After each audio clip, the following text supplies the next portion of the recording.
Hello and welcome to our 10th podcast, some type of an anniversary to appreciate. Sponsored by Hope House, and today we'd like to talk about some concepts about going to a therapist or finding the right therapist, and then Mike and Chase will take us into a second direction. But right now, I think there's 5 questions people need to ask each other, ask themselves before they go look for assistance. Number 1, do you want things to change? Are you content with the way they are? Or if you're looking to change, do you want them to change? Number 2, are you prepared to work really hard? Because counseling and therapy is hard work. You're going to unravel some parts of the onion that's going to really be scary. Might take you to some dark places that you may not want to go. And you need to be ready for that. Number 3, do you have good coping skills? Are you ultra sensitive where a therapist may say something and you may violently defend it, your behavior or reaction, or are you just open to another person's point of view? A big one that I found, I think, is, do you feel you can keep yourself safe? Because when you're in a therapist's office, you're okay. Sometimes it's that ride home or the walk around the block when you're having a cigarette where it's like, this is overwhelming. This is way too much. And number 5, ask yourself, what's the worst thing that could happen? Obviously, the worst thing is if you're not safe, but you may get better. You may feel better about yourself. You may be able to manage that trauma, stress, whatever situation that's affecting your mind, you may be able to manage that better. So with that, we're going to lead into 5 or 6 questions we feel you should ask a therapist before you engage with that therapist. Chase? I got my 2 right here. Questions to ask a potential therapist. Number 1, what is your background in training? That's a great question. A lot of people forget to ask that or do the research into the therapist that they're trying to pursue, right? And number 2, how long have you been doing what you are doing? Nothing against the brand new people, but that's a good question. You want to go to someone who's quite experienced. There's a situation in town here where when I was counseling, I didn't refer the students to them because they had new interns every 6 weeks. So there was never consistent stability with those people. So good questions. Mike?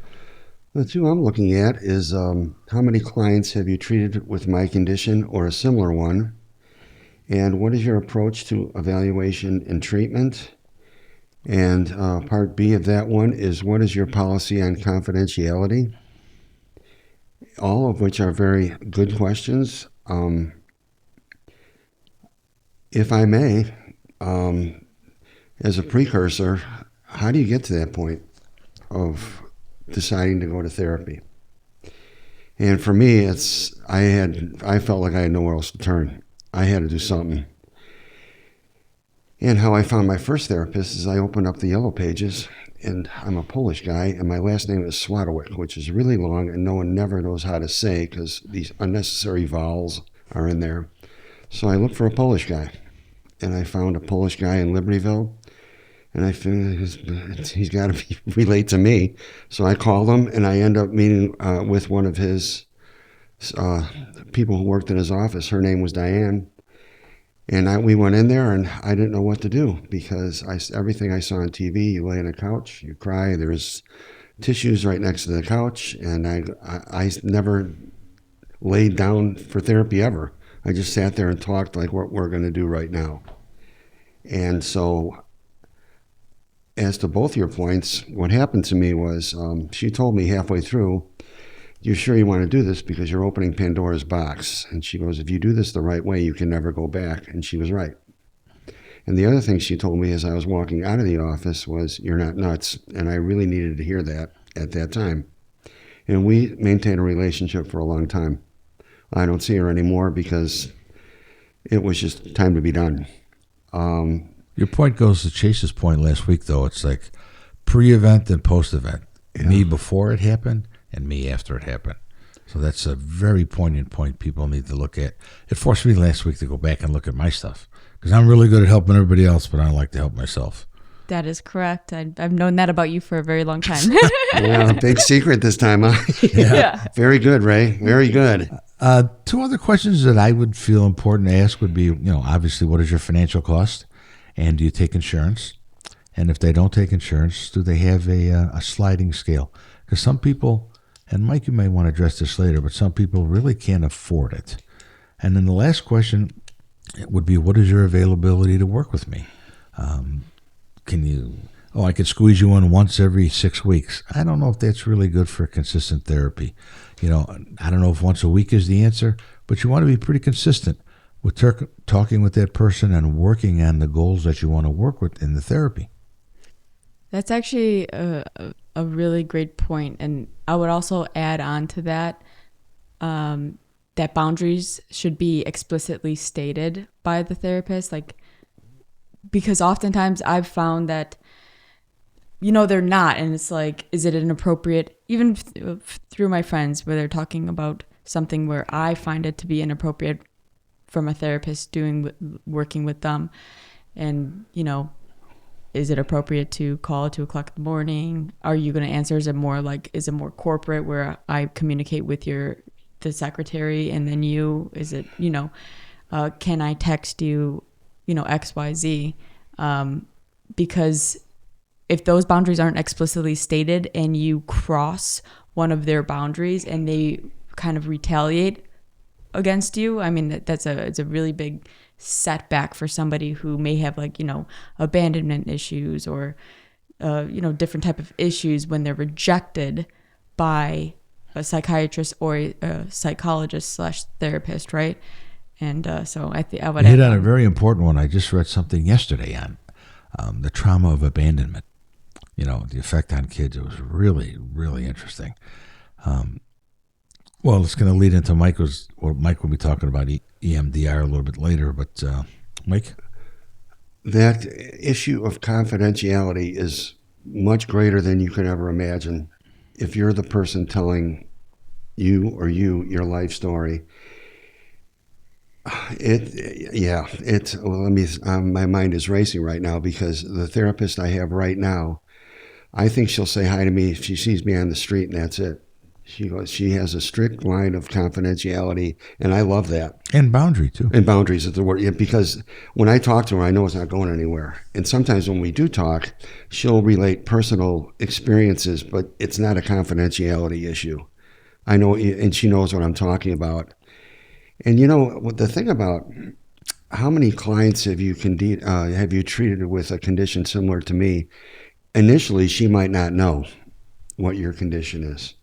Like, the big discovery, you have PTSD 3 weeks ago. After seeing her for 3 weeks or 3 years, she knows I had that, but it was never stated before. And our therapy for us is like a conversation. We no couch, no tear. Well, there might be tears, but we just talk, and I really, really like that. It's like this, what we're going to do today, and what we've been doing as we progress. These are more conversations than anything else. And if I may, the first time I saw this therapist, I gave her my life story, and she said, "What are you talking about?" She said, "I don't even know if I want to see you yet." And I went on and on about poor Mike or this or that or my whatever I felt would earn me more therapy. And she goes, "Why are you telling me this?" And she stopped me dead in my tracks. I didn't know why. I was just telling my story. But she was right, and she needed to know more about me as a person as we progressed with seeing each other. And the one thing I did learn as I was reviewing some things prior to this podcast is there has to be a relationship between you and your therapist. It doesn't have to be friends, but it just has to. There's a huge trust issue. And I don't know how anybody else is, but sometimes when I really bare my soul, and I'm done doing it, I'm in the car driving or I'm walking around, I'll say, what did I just do? Because now more people know about the real, true me. And, are they going to make fun of me? Are they going to use that against me? I eventually worked through that one, but I just remember at the beginning, that bearing my soul thing was not for me. And if I did it, I was petrified. So. That trust is a big issue, too. Huge. And depending on what happened maybe in your early years or the trauma, It's a horrible metaphor, but I remember a great teacher I had at Northeastern, Dr. Walsh, who said this, and he said, please listen before you respond. We were talking about rape and molestation with, young girls, and he said, I hope that if it happens, it's a stranger. He says, because when a family member does that to you, the trust is just, it brings you down to your bare bones, and you have a real difficulty trusting people for the rest of your life. If it's a family member. If it's a stranger, he says it's a little easier. Not easy, a little easier to work through if it's a stranger. But if it's a family member, just by violating that trust, it's just basically pull the plug out of the boat and you're going to start to sink. So, Dr. Walsh, if you're out there listening in Colorado, you're the best. The other thing, really quickly before, did you have anything to say?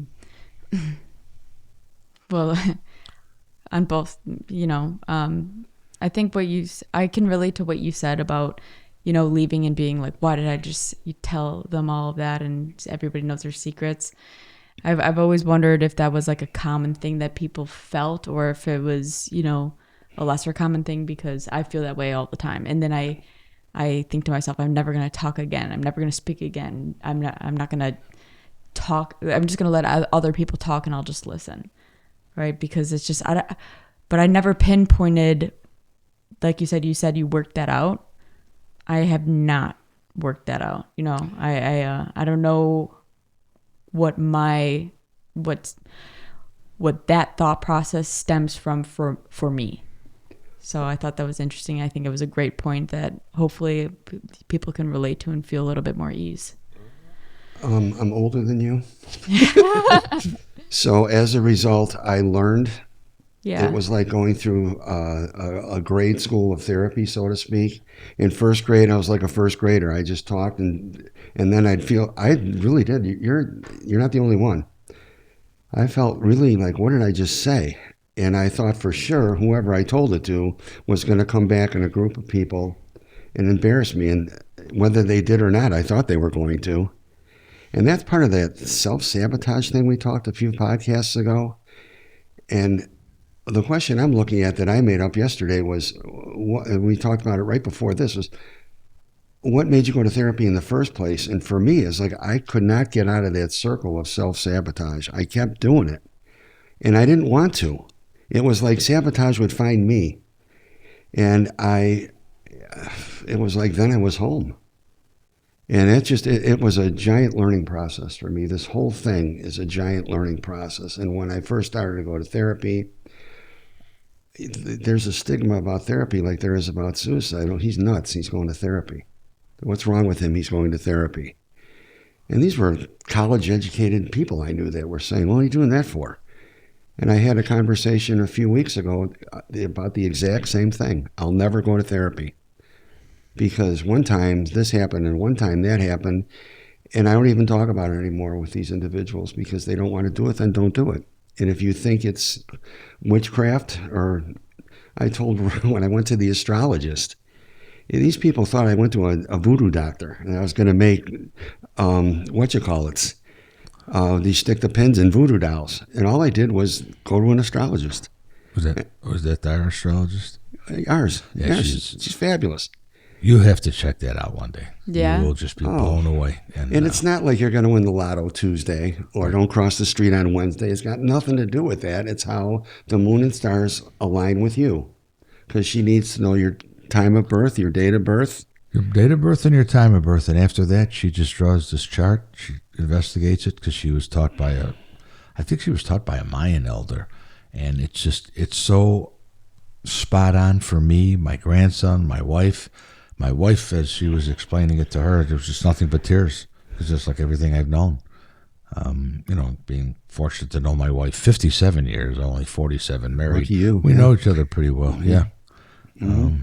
Yeah, you guys do. You get to the confidentiality. I want to get back to that a second because that was the one area that I always walked a fine line on, and especially dealing with kids in high school where student A would come in and, how's it going? They'd say, fine. And they say, okay, what are you, frazzled, insecure, neurotic, or emotional? Which one? Oh, I'm worried about my friend Juanita. Why are you worried about her? Well, she's acting pretty reckless. She's doing some stuff, and I think she doesn't know if she wants to live or not.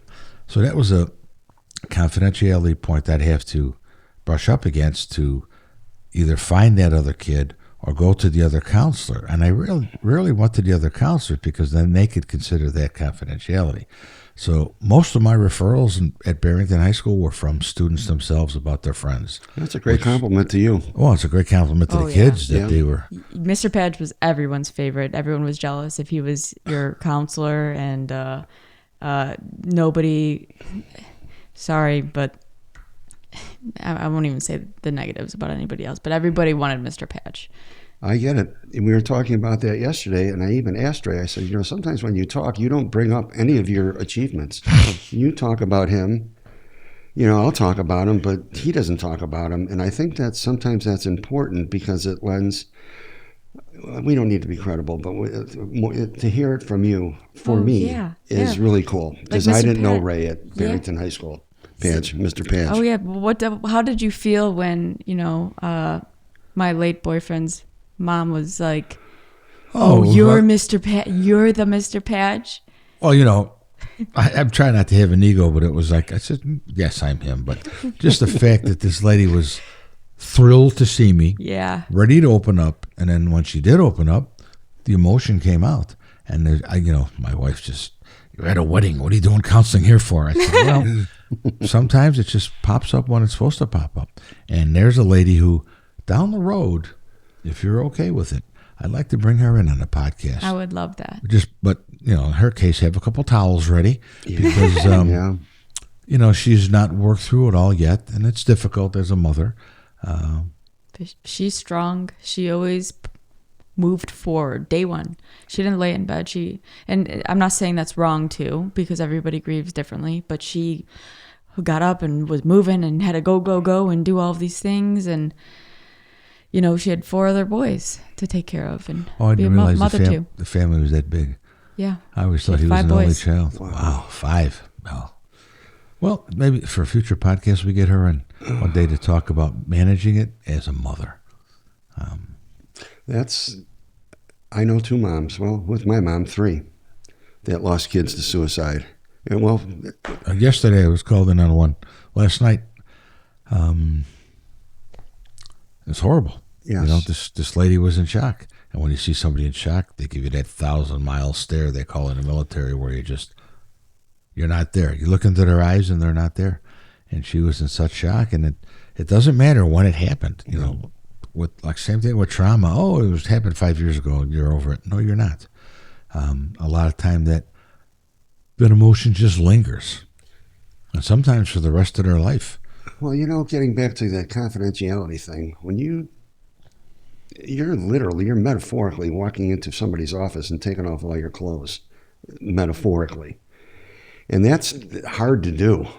And to sit there and the same time it comes out of your mouth, you're going, I wonder what they think.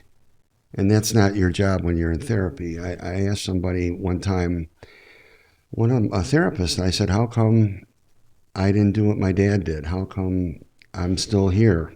Because when we all passed 40, my mom said she went to church because that was all our ages had passed my father's age when he took himself out.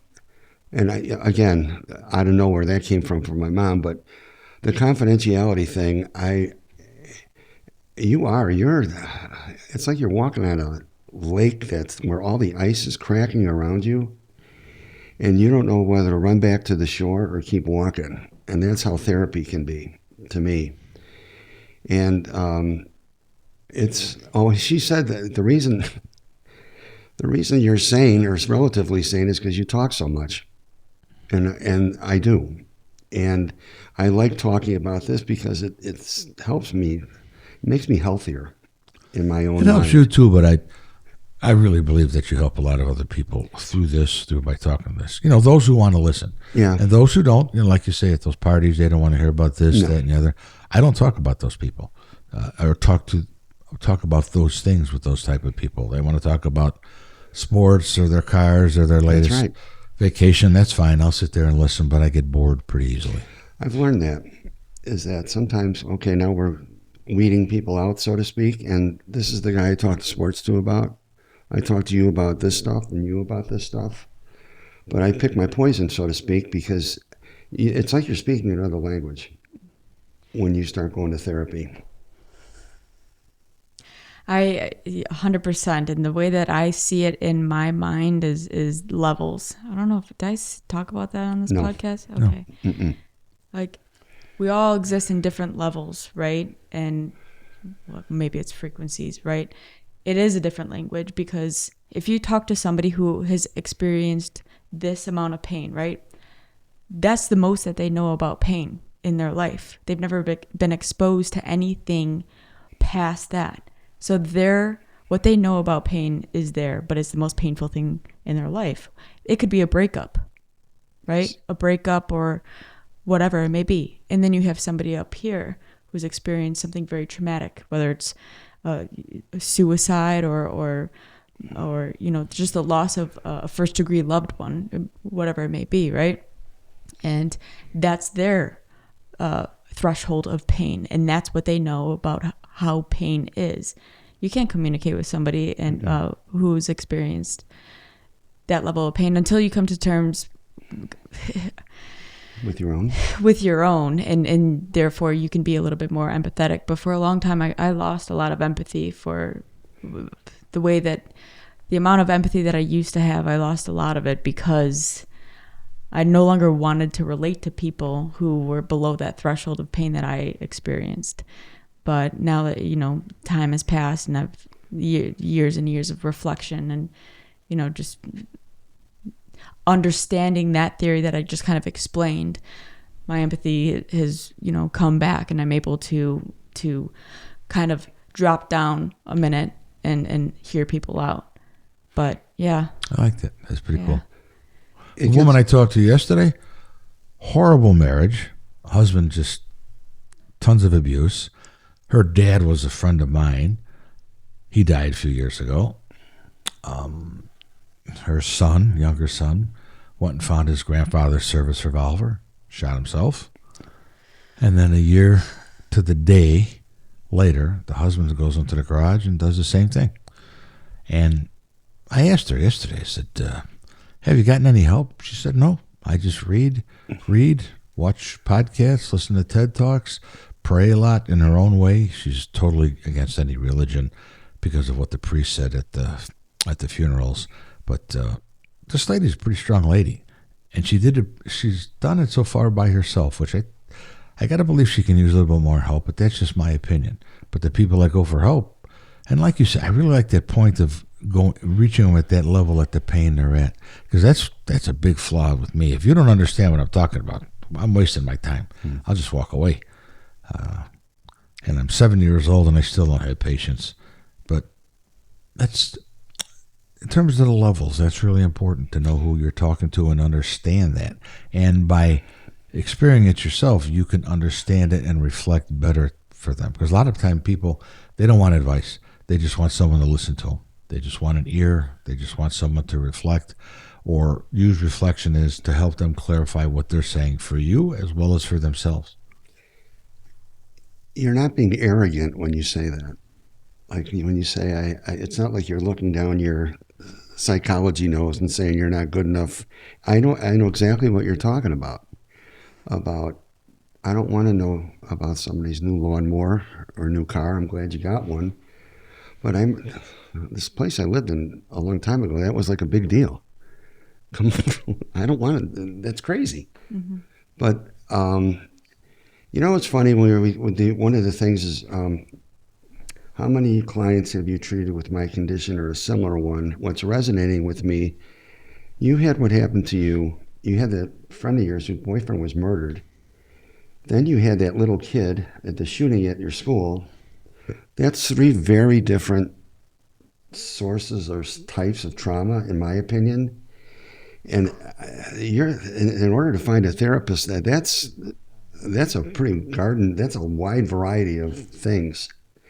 And that's why I think sometimes it may be a process finding a therapist. And how did you stay so normal through it all? Right. And normal is an awkward word because there's no such thing as normal. But by experiencing those three things, those three experiences, that's got to be pulling you like a drum. I wouldn't even say that those things were, a big. It sounds terrible, but I don't know how to phrase this. But I have to think. Yeah. I have to think about how to word this. Otherwise, I'm going to be, back. I know that feeling. Yeah. Were they markers? Were they markers in your life? I have before and afters, 100%. That's a better way to think about it. I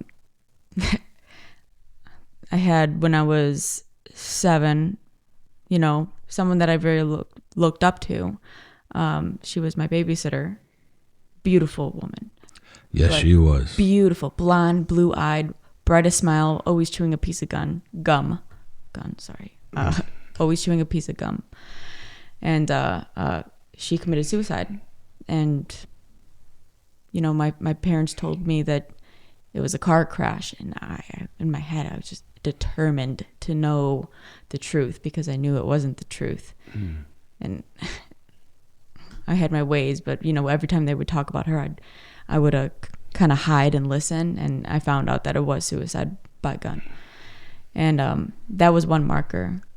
And there was one in between that I don't really care to speak on. But the one after that is I went through a depression. It was legitimate depression. And the way that I describe it is that one day I woke up and I forgot what happiness felt like. That's all it felt like. There was no rhyme or reason. It was out of nowhere. But it was a long dark age of my life. Yeah. And Of your young life too. I was 1 month away from turning 14 when that happened. And then it was. So how did you get? We'll put you on the spot here. How did you get so resilient? Where did the resilience come from? What did you reach, for lack of a better metaphor? What did you reach down to get, or what did you reach outside to get? Because there's that comment this one professor told me, and I think someone wrote a book with the title now. It's "We grow through what we go through." So you went through a lot at a young age too. Yes, you did. I was young. And I appreciate you saying that, the resilient thing, because I do feel that way.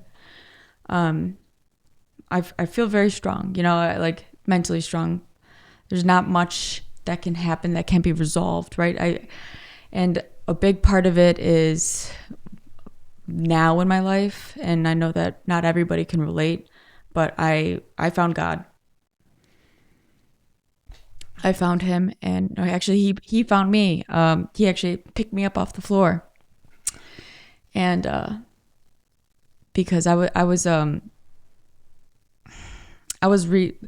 strong prior to that. I was, but not as strong as I am now, because during 2020, during COVID, I was really researching a lot of really dark things. And I got to the point where I watched the second most horrible video I had ever seen. And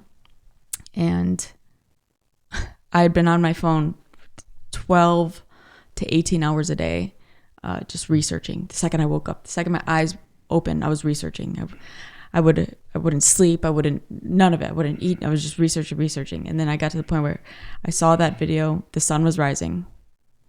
I put my phone down and I walked out the door to just leave, to just start walking, right? And that's, I fell to my knees and I was like, I please help me. And after that, he picked me up off the floor, and I just felt the weight of the world get off my chest. And that's when I knew, all of these hardships, all of these things in our lives, yeah, they're difficult. And gosh, didn't I already learn this lesson? Didn't I already figure this out? But the root word for research is search. So what were you searching for? The truth. And these questions are all unscripted. She has no idea what I'm going to ask her. So, the truth. The truth about what?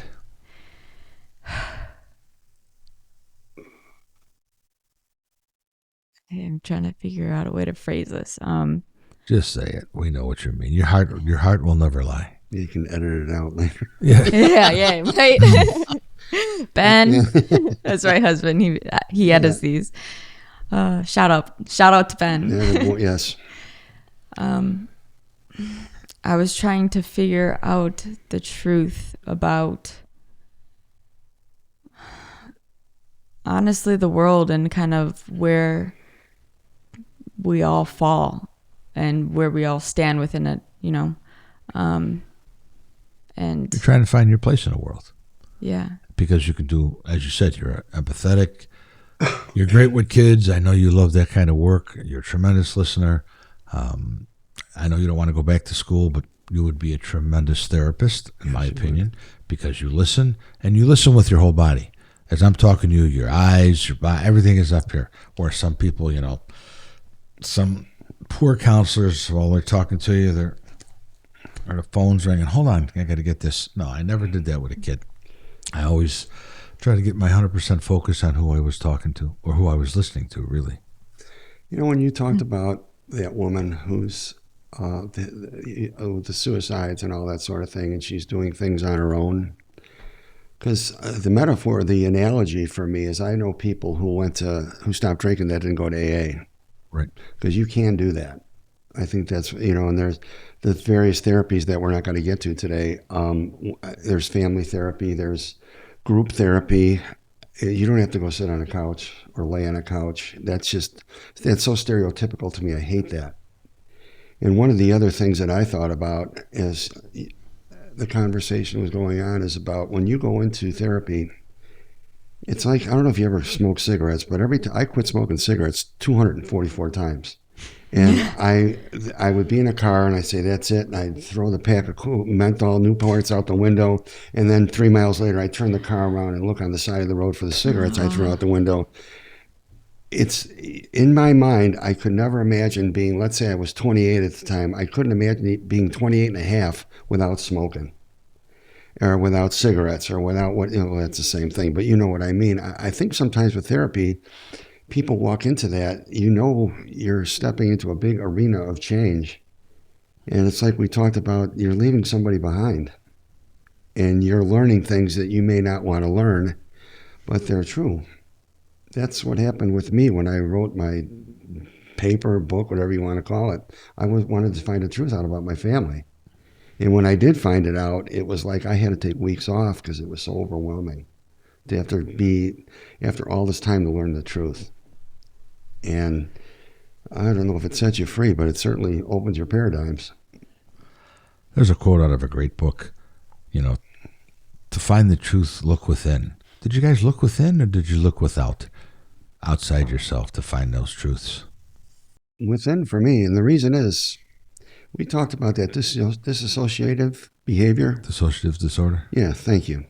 Because there are times when I know I saw something in my house and I couldn't remember it. And it was because I had put it out of my body. I didn't want to remember. I didn't want to remember my dad hitting my mom. Although there is a time, I can still see it right now, where he had her head in his hands and was banging her head off the wall. And I yelled for him to leave her alone. And they just shut the door, and that was all I know. And that's the only time I really remember seeing anything. But when I talked to other family members in the search of the truth, so to speak, they told me you were there for all. And so in regards to that, I guess that answers that. I started to look within. Well, let me just stop you there, and I want your answer too, Chase. When you left and don't remember it, where'd you go? Outside to throw the ball off the steps. And okay, so you never stuck around, just put it out of your... No, if I was little enough, I would just lay... I had a crib that was... So I 434, whatever. I remember, and I talked about... In Chicago, you could buy a rubber ball for 25 cents or 10 cents, and you could play baseball off the stairs. And if you threw it and it hit the edge of the stair, it would go on the street, and that would be a home run. And I would run around I was like a little idiot. I think the neighbors thought I was nuts because I would announce the game. And that was my Escape. There's no doubt. And I remember one time the Bears were on when we were kids. The home games were not televised, and so I went to a bar and it said tap room. And I looked in the window and I thought everybody would be dancing because I thought tap dance in my head. I didn't know that meant beer out of a tap. Oh. That's why they call it a tap room. Anyway, Wow. that's enough. But I looked within to answer the question. It sounds like a little bit of both, right? Mm-hmm. You know, announcing the game, going out to the bars, right? You look within and both without. Well, I was a little kid. I remember being like 11 years old, wanted to watch the Bear game, and it was a home game, so it wasn't on. So I knew this bar had this satellite TV thing, closed circuit TV it was called then, or something. And yeah, sports saved me in terms of that. Well, you've already hit on what saved you by finding spiritual connection. So you looked within, basically. I did both. Actually, funny enough, you know, after I went through, you know, the loss of my late boyfriend, right? I had an area of dark, whatever. But when I got back into it, one of the things that I was obsessed with, and I don't mean to sound arrogant, was personality, right? And I was obsessed with the Myers-Briggs, although every psychology professor will tell you it's debunked. And I was obsessed with it, and I wanted to read everything about my personality type, dive into everything. I would read it in every single source, and I'd read it because I wanted to understand. I was like, yes, that's me. Yes, that's me. And it became my personality almost, because people would be like talking, I'd be like, oh, you're an ENTJ. And they're like, I don't know what that means, Chase. I'm like, that's very ENTJ of you. You know what I mean? Like, Sure. And I would do it. But I was actually pretty spot on, because that's all I would do is read about this. So I think that helps you read other people too. yeah. It really does. There's a couple, obviously, different instruments that other people use, but those are super helpful for me in counseling. But Yeah. you sit there at a couch at a party and you say, "Oh, you're an ENTJ." They look at you. What the heck is wrong with you? Yeah. You know, I was a big fan of Piaget's theory of cognitive development, and that helped me with little kids. And then when I was writing, there's 5 of them, and each one of my family members fit into a category. But one of the things that I read post that was that when you're grieving or you're traumatized, there's a lot of ways you can go. There's a lot of roads you can go down. You can drink a lot. You can have sex a lot. You can swear. You can do whatever you. It seems to me, it's resonating in my head that you did that. That was your way, without maybe even knowing it. And I'm not a psychiatrist, but that makes sense to me, that you would dive in with both feet and really get immersed in that. And quite frankly, you could have done a lot worse.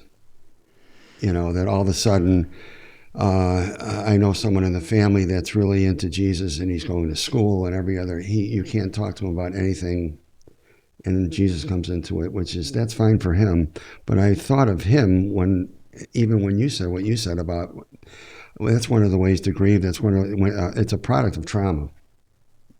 You know, you run a marathon or you do whatever it is you do, and almost to an extreme. And that's, in that sense, it's normal.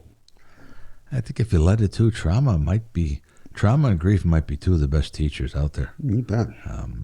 Everyone goes through it, and if they haven't, they've lived a very secluded life. But how you store the trauma, how you get it out, how you release it, how you work with people. How you grow from it. How do you grow from it? You know, are you going to sit there and take the gut punch and not do anything? Or what's the next step? Okay. Mike has said this a couple times in multiple podcasts. Okay, the funeral's over. Now what? Before we end, it's like almost at 40 minutes. And before we end, Is that really? yes. Time flies. When if money is ever an object with therapy, I had a sliding scale with everybody I ever talked to. And they were good therapists. And Ray and I both went to Northeastern Illinois. I went to National Louis, and I taught at Weber. And some of the best teachers I ever encountered were people who were in it for the love of the game.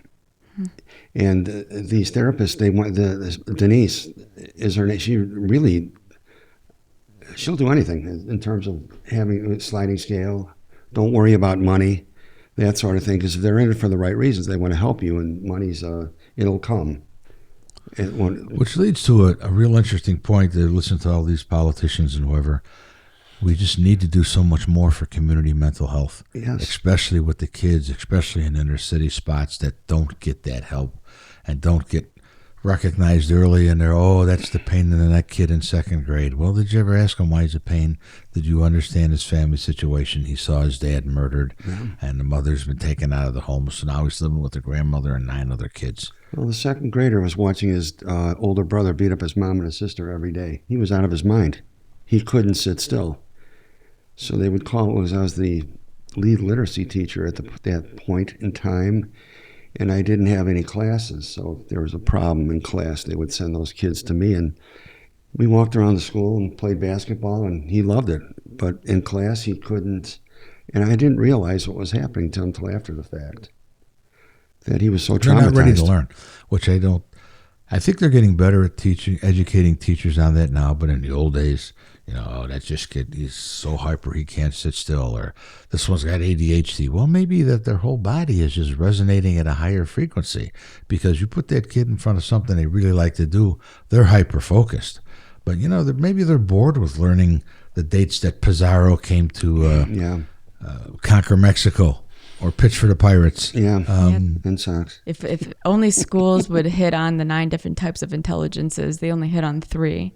But I could talk about that's for a different day. But I could talk about the education system and how society would look if we just did better and applied research. I think that's the next thing we're going to go to, right? Is the pluses and minuses of the current educational system. I don't want to say the flaws, because everything could be flawed. But let's look at the good things that are happening. But let's look at the things that really need to be addressed with some of these kids. And again, whether they're in the suburbs of Barrington or whether they're in Englewood. Yeah. Kids are kids. They're just the toys make them more expensive or not. And what they're exposed to. That is so true. I don't ever remember, prior to any of the things we've been talking about, when I was teaching at Weber, what's going on in that kid's life. I never remember saying that in 1980 or 81, and it really resonated with me after I started that whole Piaget thing. I go, he's in the stage of development. He's not hearing what I'm saying. He can't even.